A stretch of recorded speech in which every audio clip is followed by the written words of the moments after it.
Bismillahirrahmanirrahim. Assalamualaikum warahmatullahi wabarakatuh. Berita Ali Jurah bersama saya Fazidah Mustafa dan jurubahasa isyarat Muhammad Hanafi Ismail. Berikut tajuk utama malam ini.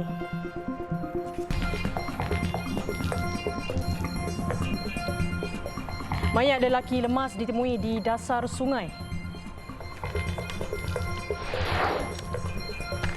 Juga Perdana Menteri dan Erdogan bincang hubungan dua hala Turkiye-Malaysia.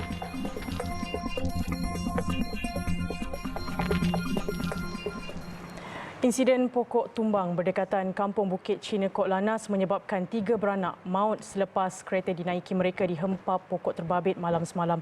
Nik Muhammad Zulmi Ramli 44 tahun dan Nik Amirah Ebi Rahman 40 tahun serta anak bongsu mereka Nik Aisyah Azhara 5 tahun maut di tempat kejadian.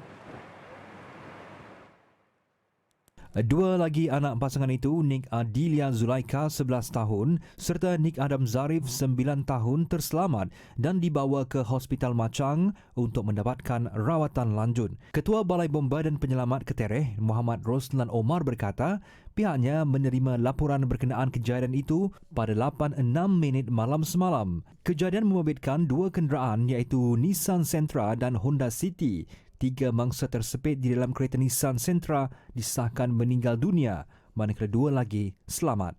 Manakala 5 mangsa iaitu 3 lelaki dan 2 wanita di dalam kereta Honda City juga selamat. Sementara itu, adik ipar mangsa Muhammad Ridha Abdullah 35 tahun berkata, Nik Amirah dan Nik Muhammad Zulmi ketika itu dalam perjalanan pulang ke rumah mereka di Kok Lanas selepas selesai mengemas rumah ibu mereka di Ketereh. Mangsa Nik Amirah bekerja di Jabatan Audit Negara Tunjong, manakala Nik Muhammad Zulmi berkhidmat di Agensi Anti Dadah Kebangsaan AADK Pasir Mas.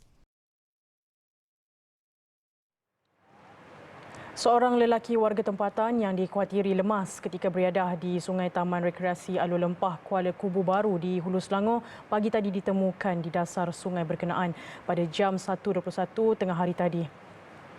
Menurut Pusat Gerakan Operasi Jabatan Bomba dan Penyelamat Malaysia JBPM Selangor, mangsa ditemukan pada jarak 30 meter jarak dari lokasi terakhir mangsa dilihat oleh saksi. Mayat mangsa diserahkan kepada pihak polis untuk tindakan lanjut. Operasi mencari dan menyelamat turut dibantu pasukan penyelamat di PPDA dari BBP Shah Alam dan BBP Pelabuhan Kelang. Operasi pencarian mangsa dilakukan di kawasan berarus dan pada kedalaman air 5 meter.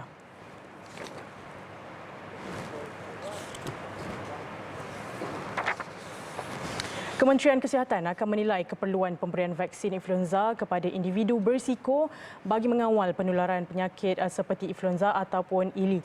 Menteri Kesihatan Dr. Zaliha Mustafa bagaimanapun berkata kes jangkitan influenza dalam negara masih terkawal dan pemberian vaksin di peringkat awal hanya melibatkan petugas kesihatan yang berkhidmat di barisan hadapan.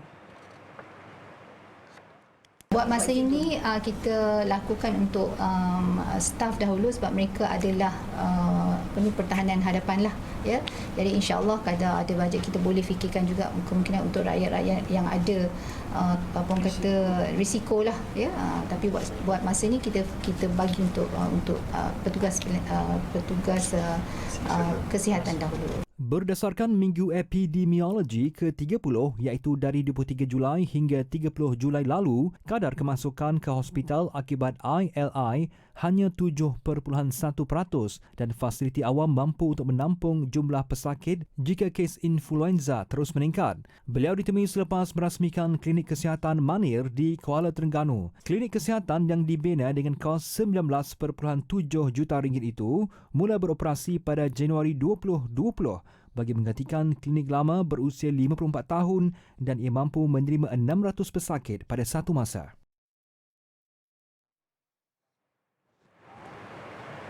Batik Air telah terpilih sebagai pengendali bagi laluan Kuala Lumpur, Istanbul, Sabiha Gökçen International Airport dengan penerbangan syarikat itu akan bermula pada Oktober tahun ini. Ia hasil komitmen Pelaburan Malaysia Airport Holding Berhad sebanyak 200 juta pound Britain di lapangan terbang antarabangsa Istanbul, Sabiha Gökçen. Perkara itu diumumkan Perdana Menteri Datuk Seri Anwar Ibrahim menerusi hantaran di laman Facebook rasminya pagi ini selepas mengadakan pertemuan secara maya bersama Presiden Turkiye Recep Tayyip Erdogan semalam. Anwar turut ditemani Menteri Luar Datuk Seri Dr. Zamri Kadir. Untuk rekod, jumlah perdagangan Malaysia dengan Turkiye pada tahun 2022 berjumlah 4.62 bilion dolar Amerika. Jumlah lebihan dagangan sebanyak 3.33 bilion dolar Amerika dicatatkan apabila Turkiye mengimport minyak sawit dan produk pertanian berasaskan minyak sawit dari negara ini. Dalam sesi tersebut, Presiden Erdogan memberikan komitmen jelas bahawa beliau akan berkunjung ke Malaysia dalam masa terdekat bagi memenuhi undangan Perdana Menteri bagi memperkukuhkan lagi hubungan kedua-dua negara. Kedua-dua pemimpin negara itu juga turut bersetuju untuk bersemuka semasa Perhimpunan Agung Pertubuhan Bangsa-Bangsa Bersatu UNGA di New York bulan depan.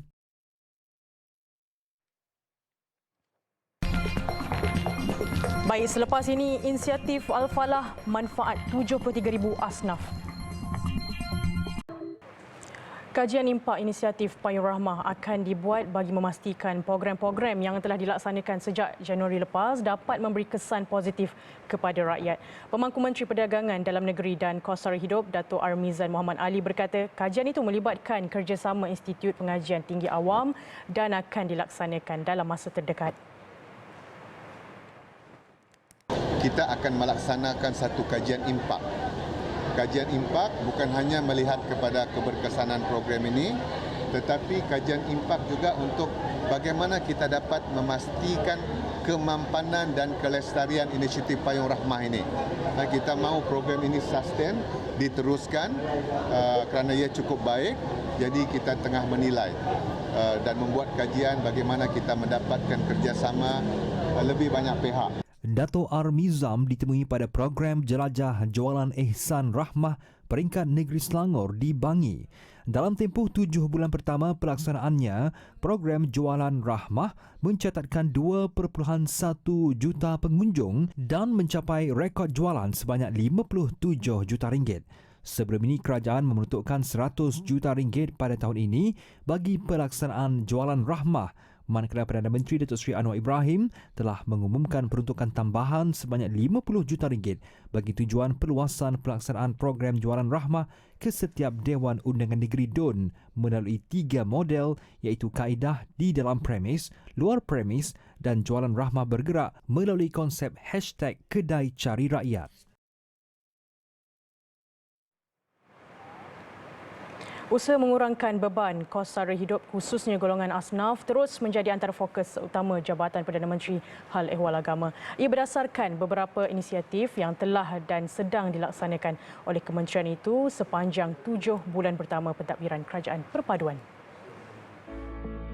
Menteri di Jabatan Perdana Menteri Hal Ehwal Agama, Datuk Dr. Naim Mokhtar berkata, antara inisiatif yang berjaya dilaksanakan ialah peruntukan 50 juta ringgit menerusi bantuan khas insani Mawib yang berjaya membantu lebih 73,000 asnaf.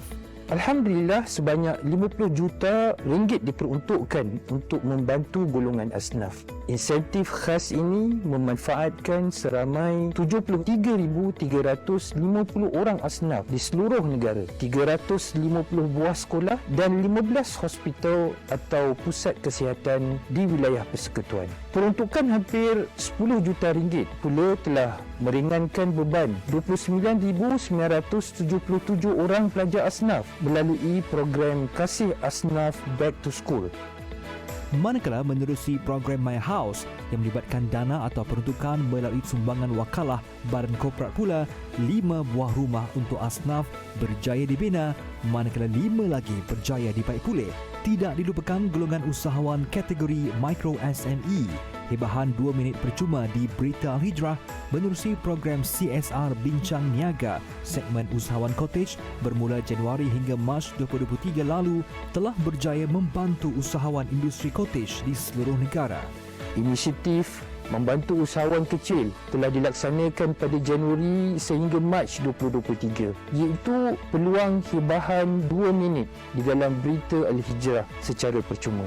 Dengan cara ini, TV Hijrah dapat membantu golongan entrepreneur untuk terus mempromosi produk yang telah mereka hasilkan ini. Tambah Datuk Dr. Naim, kesemua inisiatif yang diambil adalah strategi dalam pelan transformasi Al-Falah dalam meningkatkan taraf hidup dan kebajikan melibatkan hal ehwal Islam rakyat Malaysia.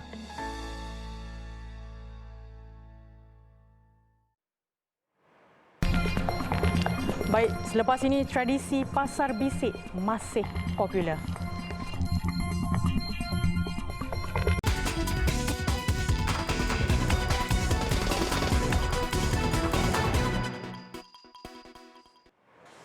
Manifesto Aspirasi Perpaduan Negeri 9 dilancarkan hari ini. Pengerusi Pakatan Harapan PH Negeri 9, Datuk Seri Aminuddin Harun berkata 70 inisiatif ditawarkan untuk rakyat di bawah 10 teras utama. Inisiatif Aku Janji itu mencakupi keperluan dan kebajikan masyarakat berbilang kaum di negeri itu bagi mencapai negeri maju, ekonomi mampan dan rakyat sejahtera. Datuk Seri Aminuddin yang juga Menteri Besar Negeri Sembilan berkata, Manifesto Gabungan Perpaduan PH dan Barisan Nasional BN mengambil kira keperluan dan kesejahteraan komuniti pelbagai kaum di negeri itu tanpa mengira agama, bangsa, umur, jantina ataupun status sosial. Kalau apa dalam ni kita ada banyak sebab setiap kali apa akan ada peruntukan. Macam bantuan anak Negeri Sembilan ni ramai yang masuk sekolah asrama penuh. Ini kita bagi bantuan. Itu bantuan RM300 yang kita beri kepada anak yang dapat masuk sekolah asrama penuh. Kadang-kadang ada budak-budak anak-anak kita yang tak mampu nak masuk sebab tak ada bantuan awal. Beliau berkata demikian pada sidang media pelancaran Manifesto Aspirasi Perpaduan Negeri Sembilan di Seremban petang tadi.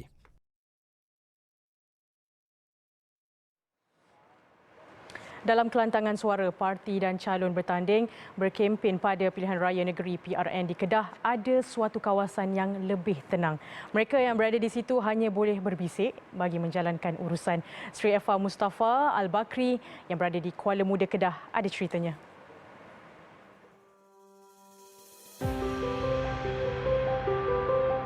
Kuala Muda yang terletak dalam Parlimen Sungai Petani menjadi tumpuan dunia pada 2004 kerana dilanda tsunami. Namun di sebalik tragedi itu, ada kisah menarik di Pasar Bisik di sini. Pada awal penubuhannya, pembeli perlu membida ikan atau hasil laut dengan berbisik kepada peniaga sebelum urusan pembelian dilakukan. Urusan itu berlangsung atau bisikan itu diteruskan sehingga peniaga berpuas hati dengan harga ikan yang dibida. Namun kini, pasar bisik lebih bising. Bisikan kini lebih kuat bagi memastikan bidaan didengari oleh pembeli. Sekarang tak bisik satu kampung dengar. Satu kampung dah ramai nak dengar. Kalau bisik mak agak pun tak mau pula mahal kau. Macam itulah. Tapi secara tradisional. Pelan-pelan lah bisik bagi orang dengar. Namun kata peniaga, ada jenis ikan tertentu tradisi bisik tetap diteruskan. Selalu bidaan tapi cara senyap. Macam contohnya ada 5 orang, seorang bisik 80, 40. Kita tak tahu harga masing-masing. Siapa paling tinggi dia yang ambil. Semua ikan ke sama tu? Dia semua ikan, tapi macam tenggiri ni, kalau orang mula dah ambil 3-4, orang kedua pun terpaksa ikut. Orang akan ambil ikut harga tu. Sampai kata satu masa tak elan tu, baru dia bincang harga macam mana.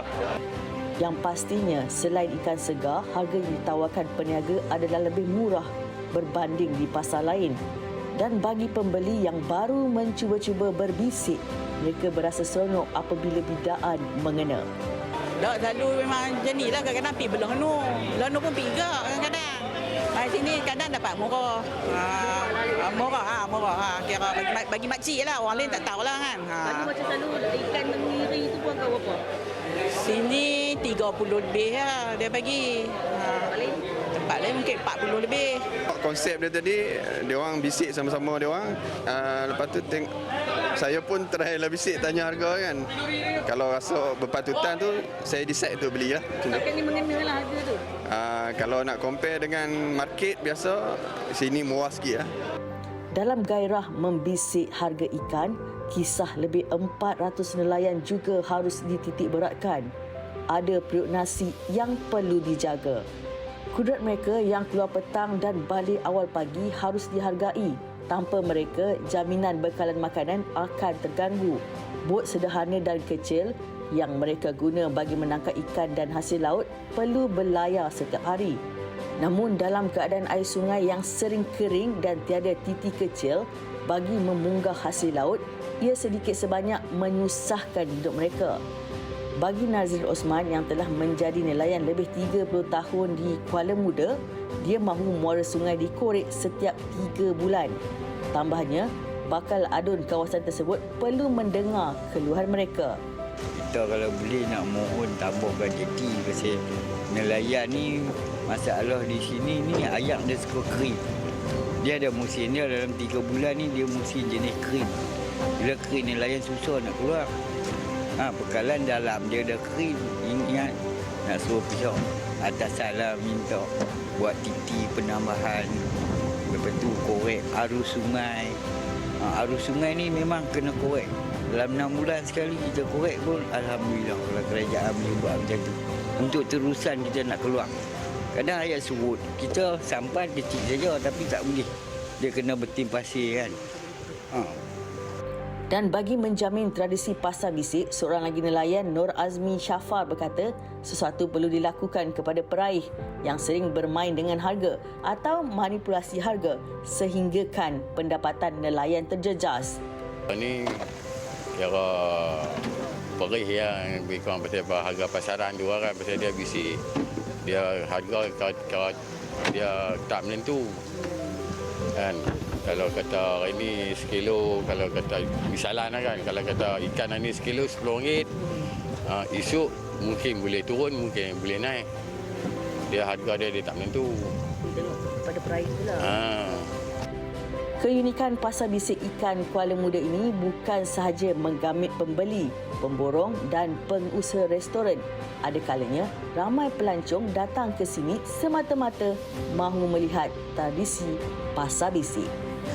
Aktiviti perikanan atau nelayan memang amat terkenal di Kuala Muda ini dan orang kata dan hidaan secara berbisik merupakan aktiviti yang agak pelik di tempat lain tetapi di sini adalah satu tradisi dan ia perlu dikekalkan.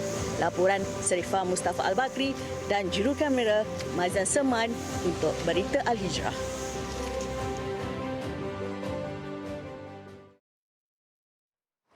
Lain pula di Kuala Selangor, lebih 30 nelayan di Kampung Sungai Yu merayu agar diberikan lesen vessel agar aktiviti menangkap hasil laut dapat diperluas ke laut dalam. Ketiadaan lesen itu menyebabkan pelayaran mereka terbatas sekaligus mengurangkan hasil. Lebih perit, mereka terpaksa berdepan pelbagai risiko tanpa sebarang perlindungan ketika di laut.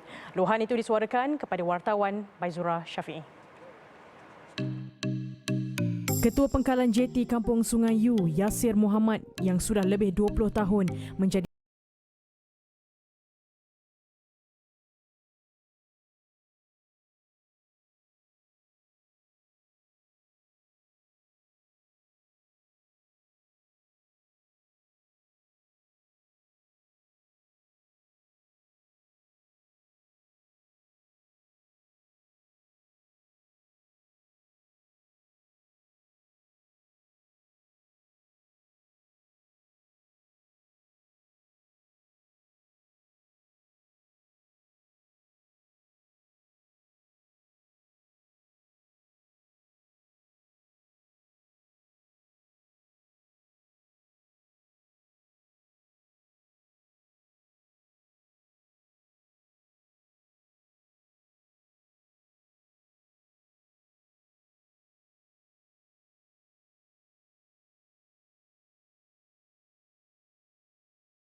Jadi mintalah kalau kerajaan sekarang ni bantulah. Dan sampai satu lagi baik pulihlah. Baik pulih JT ni. Mereka turut menyuarakan kebimbangan terhadap penggunaan bubu naga haram yang boleh menjejaskan punca rezeki mereka, malah berharap adun yang bakal dipilih nanti dapat memberi perhatian terhadap nasib nelayan di sini. Para nelayan terpaksa juga turun ke laut walaupun sedang menjadi satu kesalahan.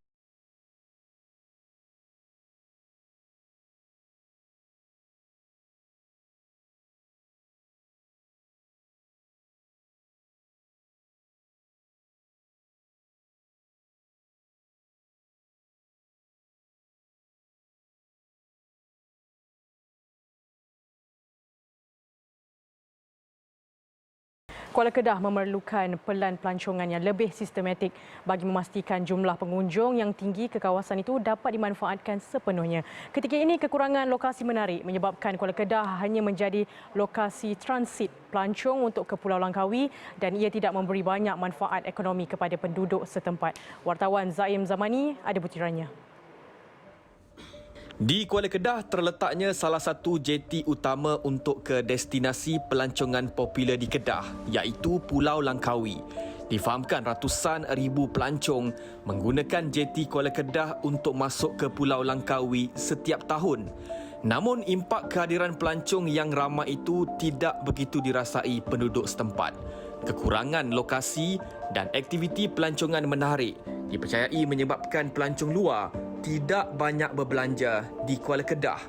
Ahli Parlimen Kuala Kedah Dr. Ahmad Fakhruddin Fakhrazi juga baru-baru ini telah menegaskan perlunya perancangan pembangunan Kuala Kedah sebagai satu destinasi pelancongan yang memberi faedah kepada penduduk setempat, terutama dalam meningkatkan taraf sosioekonomi mereka.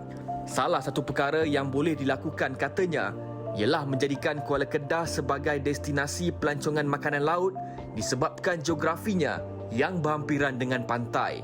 Di peringkat negeri, Kuala Kedah terletak di bawah kawasan Dewan Undangan Negeri Dun Kubang Rotan. Dua calon kerusi Dun N16 Kubang Rotan, Asmirul Anwar Aris dan Datuk Muhammad Saleh Saidin bersetuju perlunya perancangan untuk menjadikan Kuala Kedah destinasi wajib singgah pengunjung.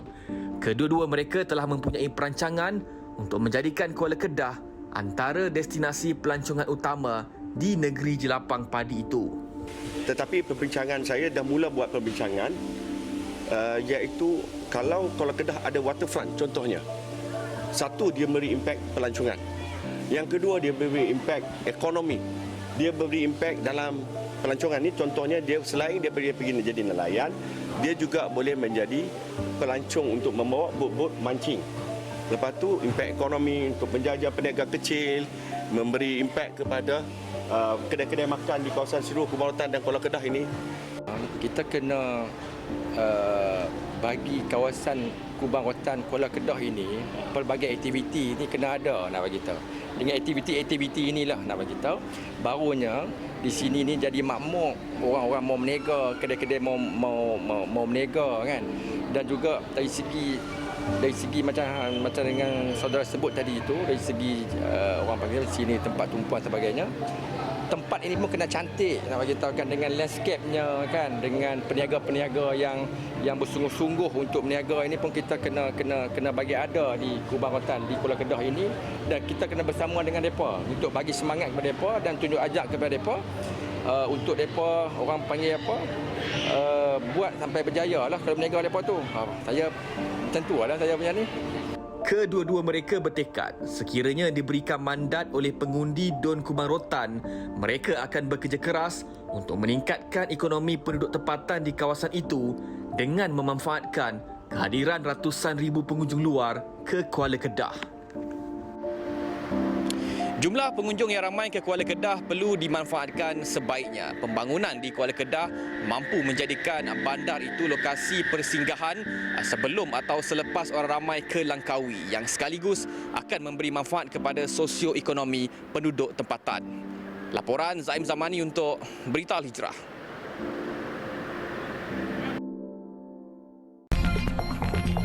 Baik, kita berehat seketika. Pulau Redang, aset pelancongan berharga di Terengganu.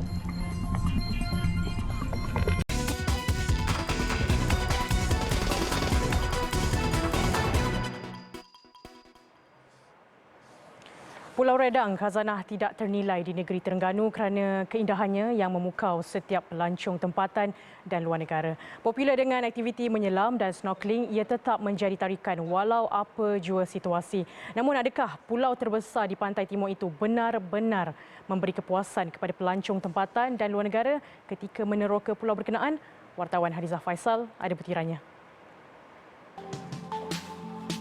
Pulau Redang telah diwartakan sebagai taman laut pada tahun 1985 dan berada di bawah perlindungan Jabatan Perikanan Malaysia.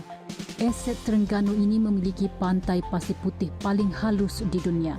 Air yang jernih serta keunikan terumbu karang yang memukau pandangan Meskipun indah, masih ada kekurangan yang perlu diperbaiki. Salah seorang peniaga Sakirul Sulaiman 36 tahun berpandangan, keindahan Pulau Redang ini juga perlu seiring dengan fasiliti asas seperti tandas, surau dan tempat berehat buat pengunjung yang datang. Katanya tandas sedia ada di pulau itu merupakan usaha penduduk kampung itu sendiri. Memudahkan urusan untuk customer yang nak solat ke apa. Lepas tu satu lagi air untuk medah air pun tak ada kat pantai ni. Sebab kita orang berniaga ni. Sebab kita orang daripada rumah bawa sendiri. Situasi itu turut diakui seorang pelancong tempatan Saleh Muhammad Badrun.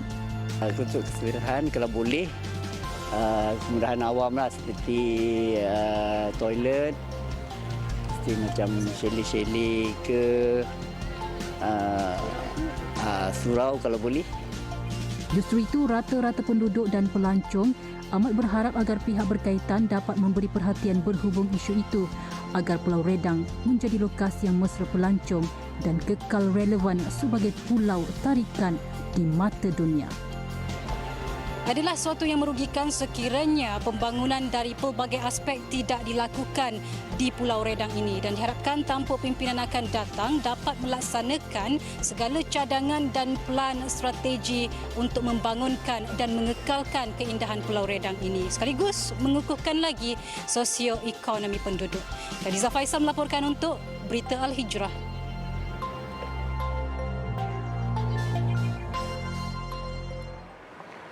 Baik, selain fasiliti pelancongan di Pulau Redang, turut dibangkitkan penduduk adalah isu perumahan.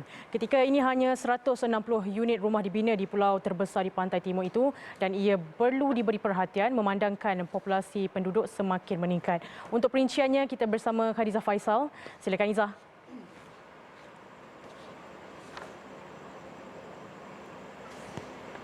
Baik, terima kasih Fazida. Fazida, saya tertarik berkongsi untuk hari ini berkaitan dengan penduduk Kampung Pulau Redang di mana Kampung Pulau Redang ini merupakan salah satu ataupun sebahagian daripada DUN N08 DUN Batu Rakit di mana penduduk di sini merupakan generasi keempat dan pastinya peredaran zaman menyebabkan pertambahan penduduk di kampung ini hampir 2,000 penduduk di sana namun hanya 160 buah unit rumah yang dibina oleh kerajaan sebelum ini dan penduduk amat berharap agar pembinaan rumah baharu dapat dilakukan untuk tampuk pimpinan yang akan datang kerana ada yang berkongsi sebuah rumah itu terpaksa dikongsi oleh 10 orang ahli keluarga, ada yang 2 hingga ke 3 ahli keluarga dalam satu rumah dan ia pastinya memberikan rasa tidak selesa ataupun dan juga mengganggu aktiviti harian mereka. Justru itu mereka amat berharap daripada tampuk pimpinan akan datang dapat membantu mereka dari aspek perumahan. Dan keduanya adalah melibatkan pembangunan infrastruktur. Kalau dilihat di kaca televisyen anda, kampung ini mempunyai masalah perparitan, longkang-longkang yang kecil menyebabkan air bertakung dan pastinya menimbulkan ataupun menghasilkan bau yang kurang selesa untuk penduduk kampung di situ. Dan yang kedua adalah berkaitan dengan jalan raya. Infrastruktur di situ perlu ditambah baik dari aspek jalan raya. Kalau berdasarkan pengalaman saya sendiri, jalan yang begitu berlubang dan juga tidak rata dan dibimbangi oleh penduduk kampung di situ akan menyebabkan kemalangan yang membawa maut pada masa akan datang. Dan mereka juga amat berharap agar ada pembinaan laluan baharu yang menghubungkan di antara Pasir Panjang ke Kampung Pulau Redang dengan pembinaan laluan ini dapat menghubungkan di antara pelancong dan juga penduduk di situ sekaligus dapat mengukuhkan lagi pendapatan mereka dan membuka peluang pekerjaan.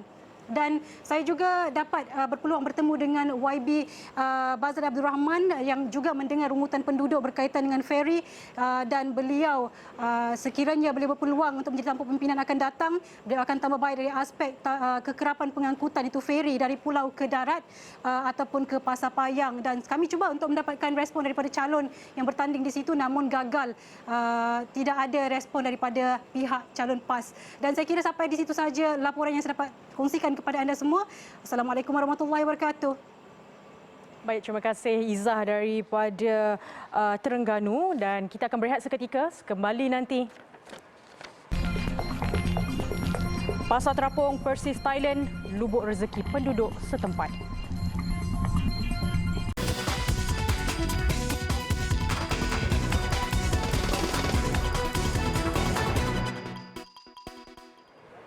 Negeri Cik Siti Wan Kembang bukan sahaja terkenal dengan keenakan makanan tradisionalnya, malah mempunyai tarikan tersendiri dalam sektor pelancongan.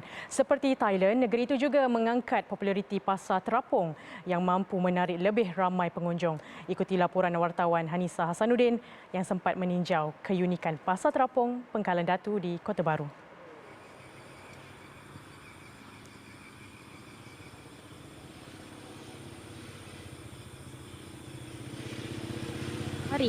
Operasinya yang hanya sekali seminggu menyebabkan orang ramai tidak melepaskan peluang untuk merasai suasananya. Tinjauan saya di sana mendapati pengunjung sudah memenuhi kawasan tersebut sejak awal pagi lagi. Saya daripada Pahang. And so far saya rasa sepanjang saya kat sini macam okey, makanan semua okey, sedap. Lepas tu macam suasana dia pun macam best lah untuk siapa nak datang melancong kan. Memang tenang, tak ada macam kata crowded sangat ke tak, okey je, dia just nice. Juadah yang boleh didapati di sini tentunya adalah makanan tradisional Kelantan seperti nasi kerabu, nasi dagang serta kuih muih. Cuma bezanya ia dijual di atas perahu atau bot. Peniaga nasi kerabu Mariati Hamid yang sudah mencari rezeki di sini sejak 2017 gembira dengan kehadiran pengunjung yang memberangsangkan. Saya berniaga kat sini daripada tahun 2017. Berhenti sekejap masa Covid, lepas tu sambung berniaga balik. Alhamdulillah orang pun ramai sebab sini buka setiap Sabtu je. Hari biasa tak bukalah. Selain makanan, kehadiran pelancong yang kebanyakannya dari luar negeri memberi peluang kepada peniaga lain untuk menjual hasil kraf tangan selain menawarkan aktiviti mewarna batik. Sementara itu, pengunjung juga berpeluang untuk menelusuri Sungai Pengkalan Datu dengan menaiki perahu kolek yang cukup terkenal di sini. Ramlimat yang sudah lebih 20 tahun berjinak-jinak dengan perahu kolek bimbang jika tradisi perahu kolek ini lenyap begitu sahaja jika tiada usaha dibuat untuk meneruskan legasinya. Kalau boleh kerajaan ni bantulah, maknanya no iya gapo ada pertandingan setiap tahun baru hidup. Kalau tak ada benda gitu tak ada lah. Mungkin pihak kerajaan negeri boleh bangunkan lagi tempat ni. Contoh bagi tempat parking yang luas ke, bagi signboard ataupun location di tempat. Keunikan pasar terapung Persis Thailand ini wajar diangkat popularitinya agar ia terus menjadi tarikan utama pelancong sekaligus meningkatkan aktiviti ekonomi penduduk setempat. Pada pendapat saya, pasar terapung di Pengkalan Datu ini sangat unik di mana mereka menawarkan makanan tradisional Kelantan.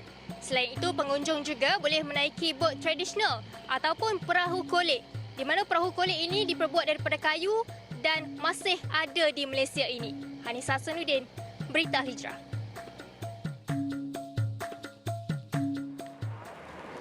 Berbaki kurang seminggu sebelum hari mengundi, 96 calon DUN di Kelantan rancak dengan kempen masing-masing bagi meraih hati pengundi.